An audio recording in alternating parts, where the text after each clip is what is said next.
আকাশবাণী খবর পড়ছি সুদীপ বসু। এখনকার বিশেষ বিশেষ খবর হলো, প্রধানমন্ত্রী নরেন্দ্র মোদী দুদিনের ইসরায়েল সফরে আজ দুপুরে তেল আভিভ পৌঁছেছেন। আজ ইসরায়েলের সংসদ নেসেটে বক্তব্য রাখবেন তিনি। বাণিজ্য ও শিল্পমন্ত্রী পীযূষ গোয়েল আজ নতুন দিল্লিতে ইসরায়েলি প্রতিনিধি দলের সঙ্গে মুক্ত বাণিজ্য চুক্তি নিয়ে আলোচনা করেছেন। রাষ্ট্রপতি দ্রৌপদী মুর্মু বলেছেন, আয়ুর্বেদ, যোগব্যায়াম এবং অন্যান্য আয়ুষ চিকিৎসা কেবল রোগের নিরাময় নয়, সামগ্রিকভাবে সুস্বাস্থ্যের সঙ্গে জড়িত। পঞ্চায়েত ও পৌরসভা নির্বাচনের আইন সংসদ ও রাজ্য বিধানসভা নির্বাচনের সঙ্গে যাতে সুসমন্বিত হয়, সেই লক্ষ্যে নির্বাচন কমিশন এবং রাজ্য নির্বাচন কমিশনাররা একযোগে কাজ করবে। শ্রম ও কর্মসংস্থান মন্ত্রী ডক্টর মনসুখ মান্ডাভিয়া বলেছেন, গিগ ও প্ল্যাটফর্ম কর্মীদের জন্য নিরাপদ, মর্যাদাপূর্ণ এবং উপযুক্ত কর্মপরিবেশ নিশ্চিত করতে সরকার প্রতিশ্রুতিবদ্ধ। কলম্বোর আর প্রেমদাসা স্টেডিয়ামে টি-20 বিশ্বকাপের সুপার 8 পর্বের ম্যাচে শ্রীলঙ্কা নিউজিল্যান্ডের মুখোমুখি হয়েছে। আসছি বিস্তারিত খবরে। প্রধানমন্ত্রী নরেন্দ্র মোদী দুদিনের ইসরায়েল সফরে আজ দুপুরে তেল আভিভ পৌঁছেছেন। সেখানে তাকে আনুষ্ঠানিক সংবর্ধনা দেওয়া হয়। ইসরায়েলের প্রধানমন্ত্রী বেঞ্জামিন নেতানিয়াহু এবং তাঁর স্ত্রী সারা নেতানিয়াহু বিমানবন্দরে শ্রী মোদীকে স্বাগত জানান।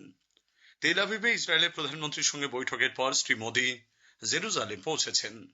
আজ ইসরায়েলের সংসদ নেসেটে ভাষণ দেবেন তিনি। সামাজিক মাধ্যমে শ্রী মোদী জানিয়েছেন, বিমানবন্দরে নেতানিয়াহু দম্পতির অভ্যর্থনা তাকে গভীরভাবে সম্মানিত করেছে। দ্বিপাক্ষিক ফলপ্রসূ আলোচনা ভারত ইসরায়েল বন্ধুত্বকে আরো সুদৃঢ় করবে বলে তিনি আশা প্রকাশ করেন। বিদেশ মন্ত্রক জানিয়েছে, 9 বছরের মধ্যে এটি প্রধানমন্ত্রীর দ্বিতীয় ইসরায়েল সফর। ইসরায়েল ভারতের গুরুত্বপূর্ণ অংশীদার, বিশেষ করে কৌশলগত ও প্রযুক্তিগত ক্ষেত্রে। বাণিজ্য ও শিল্পমন্ত্রী পীযূষ গোয়েল আজ নতুন দিল্লিতে ইসরায়েলি প্রতিনিধি দলের সঙ্গে ভারত ইসরায়েল মুক্ত বাণিজ্য চুক্তি নিয়ে আলোচনা করেছেন। সামাজিক মাধ্যমে তিনি জানিয়েছেন, এই বৈঠকটি অত্যন্ত ফলপ্রসূ হয়েছে। উভয় পক্ষই অর্থনৈতিক সহযোগিতা জোরদার করার বিষয়ে প্রতিশ্রুতিবদ্ধ। তিনি বলেন, বাণিজ্য উদ্ভাবন এবং বৃদ্ধির নতুন সুযোগ তৈরির লক্ষ্যে দুই দেশ ঘনিষ্ঠভাবে কাজ করছে। প্রধানমন্ত্রী নরেন্দ্র মোদী এবং ইসরায়েলের প্রধানমন্ত্রী বেঞ্জামিন নেতানিয়াহুর যৌথ দৃষ্টিভঙ্গি এখন বাস্তব রূপ নিচ্ছে। ইসরায়েলের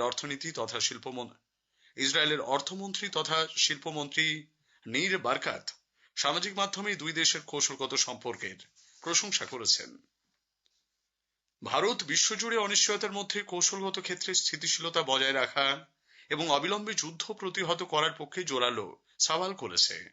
বিদেশ সচিব বিক্রম মিস্ত্রি আজ জেনেভায় পারমাণবিক নিরস্ত্রীকরণ সংক্রান্ত এক উচ্চ পর্যায়ের সম্মেলনে সামরিক ক্ষেত্রে কৃত্রিম বুদ্ধিমত্তার উপযুক্ত প্রয়োগ এবং প্রতিরক্ষা ক্ষেত্রে এআই এর সঠিক ব্যবহারের জন্য জাতীয় রূপরেখা প্রণয়নের উপর গুরুত্ব দেন।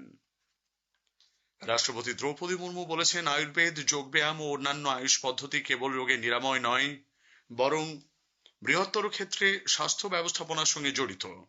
রোগ প্রতিরোধ সহ বহু ক্ষেত্রে আয়ুর্বেদ বৈজ্ঞানিক দৃষ্টিভঙ্গির পরিচয় দেয়। রাষ্ট্রপতি আজ মহারাষ্ট্রের বুলদওয়ানা জেলার শেগাঁওতে জাতীয় আরোগ্য মেলা উপলক্ষে এক জনসভায় ভাষণ দেন। आजकल प्रिवेंटिव स्टेप्स जैसे नियमित व्यायाम, उचित खान पान और संतुलित जीवन शैली पर बल दिया जा रहा है। बीमारियों की रोकथाम में समेकित चिकित्सा पद्धति का महत्व आज पूरा विश्व समझ रहा है। तनाव मुक्त और स्वस्थ जीवन शैली के लिए विश्व भर में लोग योग का अपना रहे हैं। পঞ্চায়েত ও পৌরসভা নির্বাচনের আইন সংসদ ও রাজ্য বিধানসভা নির্বাচনের সঙ্গে যাতে সুসমন্বিত হয়, সেই লক্ষ্যে ভারতের নির্বাচন কমিশন এবং রাজ্য নির্বাচন কমিশনাররা একযোগে কাজ করবে। গতকাল নতুন দিল্লিতে আয়োজিত জাতীয় গোলটেবিল বৈঠকে সর্বসম্মতভাবে গৃহীত জাতীয় ঘোষণাপত্রে এই সিদ্ধান্ত নেওয়া হয়েছে। সব রাজ্য নির্বাচন কমিশনাররা জানিয়েছেন, বিশুদ্ধ ভোটার তালিকা গণতন্ত্রের ভিত্তি। স্বচ্ছ ও দক্ষভাবে নির্বাচন পরিচালনা গণতান্ত্রিক প্রতিষ্ঠানকেই আরো শক্তিশালী করে। নির্বাচন কমিশন জানিয়েছে, জাতীয় সাংবিধানিক স্বার্থে তারা রাজ্য কমিশনারদের সঙ্গে মিলিতভাবে আইনগতভাবে কার্যকর কাঠামো তৈরি করবে। তামিলনাড়ুতে বিধানসভা ভোটের প্রস্তুতি খতিয়ে দেখতে মুখ্য নির্বাচন কমিশনার গণেশ কুমার এবং অন্য দুই নির্বাচন কমিশনার ডক্টর সুখবীর সিং সান্ধু এবং ডক্টর বিবেক যোশী আজ বিকেলে চেন্নাই পৌঁছেছেন। সেখানে তাঁরা জেলাশাসক, পুলিশ আধিকারিক ও রাজনৈতিক দলের প্রতিনিধিদের সঙ্গে বিভিন্ন বিষয়ে বিস্তারিত বৈঠক করবেন। সুপ্রিম কোর্ট স্পষ্ট জানিয়েছে যে, পশ্চিমবঙ্গে ভোটার তালিকার চলতি বিশেষ নিবিড় সংশোধনী প্রক্রিয়ায় নথিপত্র যাচাইয়ের জন্য দশম শ্রেণীর অ্যাডমিট কার্ড ও বোর্ড পরীক্ষার সার্টিফিকেট অতিরিক্ত নথি হিসেবে পেশ করা যাবে। প্রধান বিচারপতি সূর্যকান্ত এবং দুই বিচারপতি জয়মাল্য বাগচি ও বিপুল এম পাঞ্চলির বেঞ্চ আজ এই নির্দেশ দিয়েছেন। কংগ্রেস নেতা রাহুল গান্ধী দেশে জাতীয় স্বার্থের সঙ্গে আপোষ করে চলেন বলে কেন্দ্রীয় মন্ত্রী বিজেপি নেতা পীযূষ গোয়েল অভিযোগ করেছেন। নতুন দিল্লিতে এক সাংবাদিক বৈঠকে শ্রী গোয়েল বলেন, গান্ধী পরিবার ও কংগ্রেস দেশের জনগণের স্বার্থকে কোনোভাবেই গুরুত্ব দেয় না। राहुल गांधी जी ने एक प्रकार से बड़ी ऊंची राजनीति देश और दुनिया के सामने दिखाई है। एक प्रकार से फॉरेन पावर्स के पपेट के रूप में he is nothing but a puppet of anti India forces, anti India organisations and anti India government. उनको सिर्फ लिखा पढ़ा के जिसको प्रश्न दिया हो उसके अलावा वो कोई प्रश्न भी नहीं ले सकते। ऐसा व्यक्ति कांग्रेस पार्टी का नेतृत्व कर रहे हैं, देश के साथ खिलवाड़ कर रहे हैं। আজকের প্রসঙ্গের এবারের বিষয় এআই সামিট এবং বিনোদন ও সংবাদ মাধ্যমে কৃত্রিম বুদ্ধিমত্তা। পরিচালক অতনু ঘোষ ও পরিচালক, সমালোচক এবং সাংবাদিক রত্নোত্তমা সেনগুপ্তর সঙ্গে কথা বলেছেন অভিজিৎ চক্রবর্তী। আকাশবাণী সংবাদ বিভাগ প্রযোজিত অনুষ্ঠানটির প্রথম পর্ব শুনবেন আজ রাত 9:30 গীতাঞ্জলি, ডিটিএইচ বাংলা পরিষেবা এবং আকাশবাণী সংবাদ কলকাতার সোশ্যাল মিডিয়া প্ল্যাটফর্মে।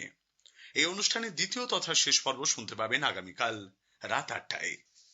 খবর শুনছেন আকাশবাণী থেকে। শ্রম কর্মসংস্থান মন্ত্রী ডক্টর মনসুখ মান্ডভিয়া আজ বলেছেন, গিগ ও প্ল্যাটফর্ম কর্মীদের জন্য নিরাপদ, মর্যাদাপূর্ণ এবং উন্নত কর্মপরিবেশ নিশ্চিত করতে সরকার পুরোপুরি প্রতিশ্রুতিবদ্ধ। নতুন দিল্লিতে আয়োজিত powering inclusive growth, role of platforms শীর্ষক একটি সম্মেলনে তিনি কথা বলেন। শ্রী মান্ডভিয়া বলেন, ডিজিটাল যুগে গিগ অর্থনীতি লক্ষ লক্ষ যুবক, নারী এবং বিশেষভাবে সক্ষমদের জন্য নতুন সুযোগ তৈরি করছে।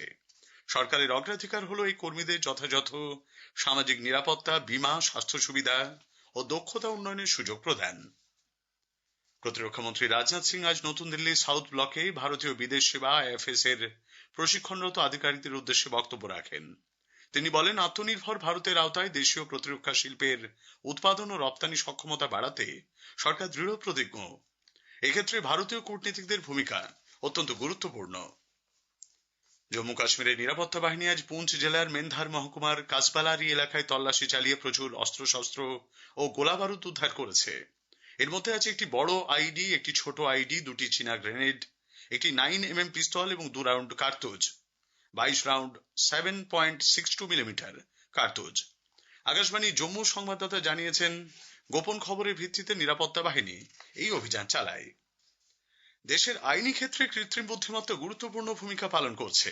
আইনি গবেষণা, বিরাট পরিমাণ আইনি তথ্যের ভান্ডার বিশ্লেষণ এবং সেগুলির উপযুক্ত প্রয়োগ সব ক্ষেত্রেই এআই এর ভূমিকা উল্লেখযোগ্য। ইন্ডিয়া এআই ইম্প্যাক্ট সামিটে আকাশবাণী সংবাদকে দেওয়া সাক্ষাৎকারে লেক্সলেজিস এআই এর ম্যানেজিং ডিরেক্টর সাকার এস যাদব জানালেন, We were the first company in India to release a search engine for the legal space. Fast forward to 2023-24. We have been working for the last 25-30 years on the database side, and now with AI, we were able to get very superior outputs, which were just not keyword searches, but which were also inferences and meaning on what the user is searching and what kind of outputs can be given, and very high quality. কেন্দ্রীয় আয়ুষ মন্ত্রক প্রধানমন্ত্রী যোগ পুরস্কার 2026 জন্য আবেদনপত্র আহ্বান করেছে। এই পুরস্কারের লক্ষ্য যোগব্যায়াম ক্ষেত্রে ব্যাপক অংশগ্রহণ, উদ্ভাবন ও নেতৃত্বকে উৎসাহিত করা। আবেদনপত্র জমা দেওয়ার শেষ তারিখ 21 মার্চ। দেশের সাংস্কৃতিক ও সৃজনশীল অর্থনীতির বিকাশে একটি সর্বাত্মক কৌশল রচনায় কেন্দ্রীয় সংস্কৃতি মন্ত্রক এবং বণিক সংঘ ফিকি একটি সমঝোতা স্মারকপত্র মৌতে স্বাক্ষর করেছে। সামাজিক মাধ্যমে এক পোস্টে কেন্দ্রীয় সংস্কৃতি মন্ত্রী গজেন্দ্র সিং শেখাওয়াত একথা জানিয়েছেন। কলম্বোর আর প্রেমদাসা স্টেডিয়ামে আজ সন্ধ্যায় টি-20 বিশ্বকাপের সুপার 8 পর্বের ম্যাচে শ্রীলঙ্কা নিউজিল্যান্ডের মুখোমুখি হয়েছে। শ্রীলঙ্কা টসে জিতে নিউজিল্যান্ডকে ব্যাট করতে পাঠিয়েছে। শেষ খবর পাওয়া পর্যন্ত নিউজিল্যান্ড 8 ওভার 3 বলে 2 উইকেট হারিয়ে 70 রান করেছে। শেষ করার আগে খবরের বিশেষ কিছু অংশ আরো একবার। প্রধানমন্ত্রী নরেন্দ্র মোদী দুদিনের ইসরায়েল সফরে আজ দুপুরে তেল আভিভ পৌঁছেছেন। ইসরায়েলের সংসদ নেসেটে আজ বক্তব্য রাখবেন তিনি। রাষ্ট্রপতি দ্রৌপদী মুর্মু বলেছেন, আয়ুর্বেদ, যোগব্যায়াম এবং অন্যান্য আয়ুষ চিকিৎসা কেবল রোগের নিরাময় নয়, সামগ্রিকভাবে সুস্বাস্থ্যের সঙ্গে জড়িত। খবর শেষ হলো। এরপর